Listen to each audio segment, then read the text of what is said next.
Tá gravando? Tá gravando? Bom, esse é o primeiro vídeo do canal e a gente vai falar sobre tipos de variáveis em JavaScript. Então, eu já deixei alguma coisa pronta aqui para a gente agilizar o nosso vídeo, para ser um conteúdo bem rápido. Primeira coisa vai ser o tipo const. Por que que esse cara ele é diferenciado? Primeira coisa é que você não consegue declarar a variável sem antes de falar para ele um valor, tá? Então, você tem que falar no mínimo um valor. Então você pode formar um tipo primitivo, ou você pode formar um nulo, ou um objeto vazio, ou sei lá, um não, sei lá. Você tem que informar algum tipo de valor para essa variável para você conseguir instanciar ela. Tá. Agora vamos para os outros dois, let e var, que é diferente do const, né? Você pode ver que eu já posso declarar ela aqui como um tipo n, né? Que no caso ela pode ser qualquer coisa, pode ser nulo, pode ser qualquer coisa, qualquer coisa.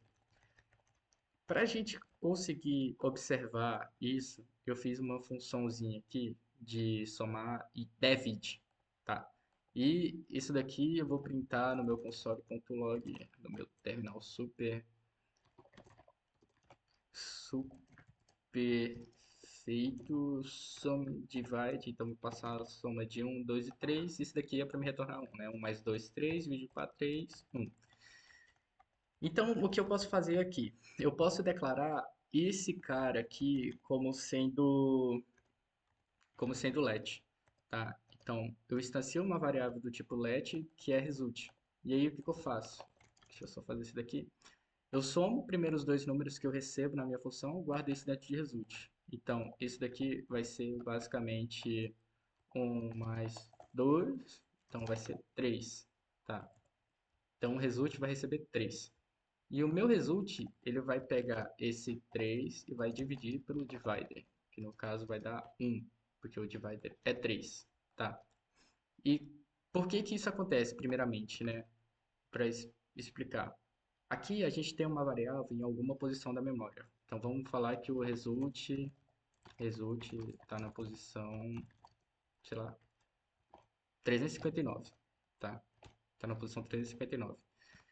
Quando eu chamo esse cara, ele nada mais faz do que pegar uma cópia dessa variável, obviamente ele vai colocar isso em outra posição, então o result cópia, ele vai estar na posição, por exemplo, 360, tá?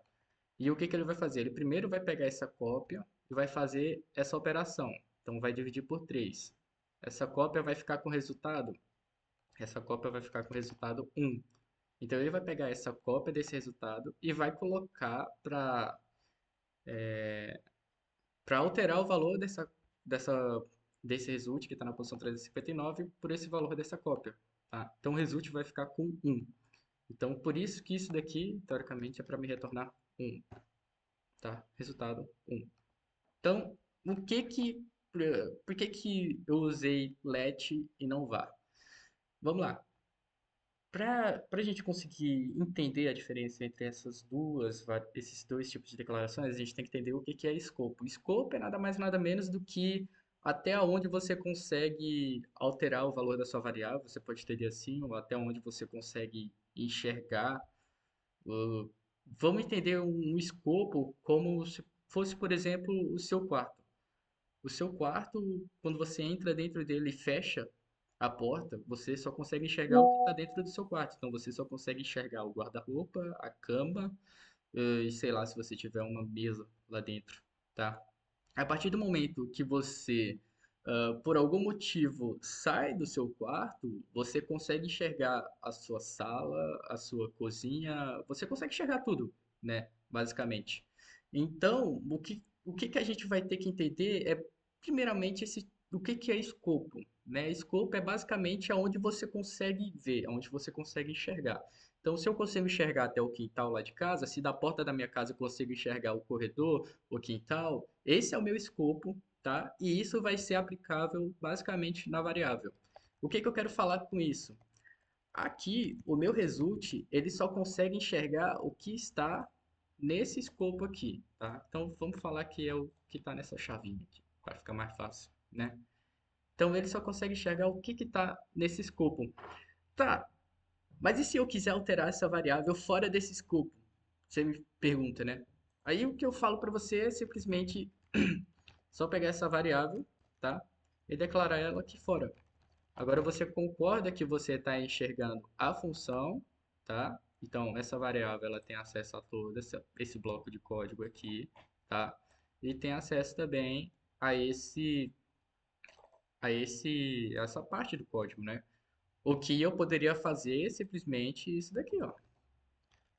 Poderia fazer result e printar simplesmente resultado, tá? Seria uma boa,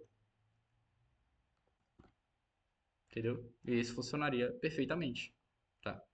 Então, o que eu quero dizer é o seguinte: a variável, o tipo que você vai declarar a variável depende como de como você está trabalhando com ela, né? Se você tem um ponto para enxergar, por exemplo, se você está no meio da sua casa e você olhar para frente, você vai enxergar só o que está na sua frente. Você não consegue enxergar o que está atrás de você. Então, o VAR, ele vem para esse tipo de questão. Por quê? O que que ele faz? Bom, vamos ver o que que o VAR faz, né? Deixa eu declarar aqui result também.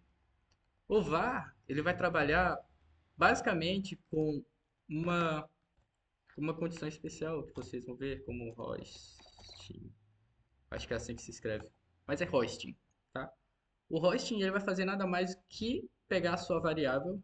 Por exemplo, eu posso declarar uma variável result aqui, tá? E isso daqui vai funcionar. Por quê? Porque ele vai fazer a operação de hosting nessa minha variável. Então ele vai pegar essa variável e vai subir até lá em cima do meu arquivo, tá? Do meu arquivo, não do meu arquivo, mas do meu escopo, tá? O meu escopo, ele, no caso, é o meu arquivo inteiro, tá? Ele vai subir até o máximo do meu escopo que eu consigo ver. Então, vamos supor que você declara você tá, por exemplo, vamos voltar de novo na abstração, você tá, deixa eu ver um lugar, no meio da sua casa, tá? Então você está aqui, tá? Você está no meio da sua casa. Só que você precisa enxergar o que está no portão e você está olhando para o quintal, né? Que geralmente são posições opostas, né? Espero que a sua casa seja assim, porque se não for, a minha análise ela vai estar completamente errada. Mas supondo que o seu quintal seja completamente oposto para o portão e você esteja olhando para o portão e você precisa ver o que está atrás de você até o portão, você provavelmente vai ter que usar o VAR, porque o VAR, ele basicamente pega você, coloca até a porta do seu portão e permite que você consiga enxergar tudo que está na sua frente, entendeu? Então, o que ele vai fazer é basicamente fazer o hosting dessa minha variável aqui para cima, tá? Isso independente de onde eu colocar. Então, o lugar que eu estiver usando o result, ele vai pegar esse cara e vai botar até lá em cima, entendeu? Então, é isso, é para isso que serve o result, ou para isso que serve o var, tá? Vou utilizar o VAR? Muito difícil você vai ter que utilizar o VAR, tá? Porque ele traz o problema de que se você tiver uma lógica de negócio muito complexa em algum arquivo e você declara um VAR, tá? E por algum motivo você está usando esse mesmo nome da variável que você declarou dentro de alguma função ou dentro de alguma coisa anterior a ele, provavelmente seu valor vai vir errado no resultado que você quer, tá? Então é por isso que geralmente a gente só declara como let, tá? E mais ainda, dentro da função que a gente está utilizando, tá? E aqui fora a gente declara como let novamente, tá? Por mais que seja o mesmo nome da variável, a gente tem que fazer dessa forma, porque são boas práticas, né? Tanto de escopo quanto de design pattern, tá bom? Era só isso aí que eu queria deixar claro. Espero que vocês tenham entendido, tá? E bora codar.